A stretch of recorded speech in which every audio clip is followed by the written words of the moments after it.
is the tweet Clarence Page says Twitter assault on language. Is that 140 characters or less? I think that's yes. Okay. With a column. I'll tweet that as soon as we leave. I mean, we're at the nexus. It's such an amazing time to be alive, to be a journalist, because we're at the nexus of two major changes, both in the media and in how we look at and define race. I mean, that's unprecedented. And I think it's scary and it's exciting. Nobody knows what's going to come. And, we cannot categorize ourselves into the Census Bureau's 5 checkboxes anymore. That's going away. And media can no longer categorize itself in the checkboxes of print, broadcast, and new media. It's not new anymore.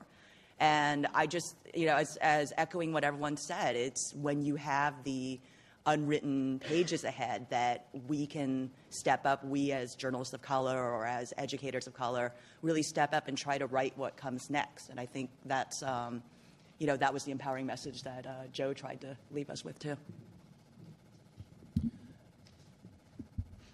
I think one of the themes here, obviously, is that news media management really needs to get it now more than ever that diversity is one of the things that will help save this industry as it morphs into whatever it's going to become.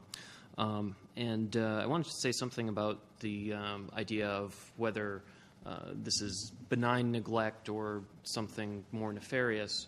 My thought was that, well, if it's benign neglect, it's still neglect. And if the outcome is the same, it doesn't necessarily matter whether it is benign or not. And so I think the bottom line is that we need more diversity in newsrooms. We need better coverage of communities of color.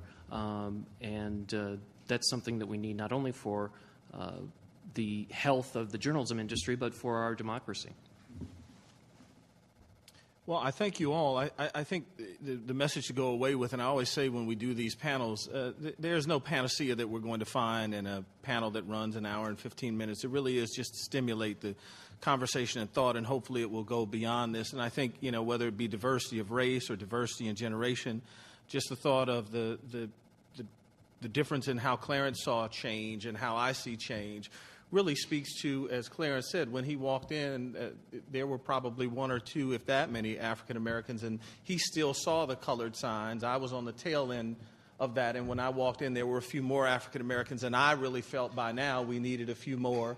And so the change is really where you come from, but that diversity and that discussion allowed us to get to a place where, unfortunately, in most newsrooms, you don't get there because that whether it's generational, gender, race, as we have said all along, they're usually the same 5 people making decisions with the same background and the same belief system, and that is problematic. But we hope that this has sparked some interest and that you will take this conversation beyond this room and continue to move with the change, because as was said, really what is dying is not the industry, but the mediums that we've grown up with. And we'll all still be around, hopefully, like you said, Clarence. If we wake up tomorrow, we'll still be around just Twittering. Thank you all. Appreciate it.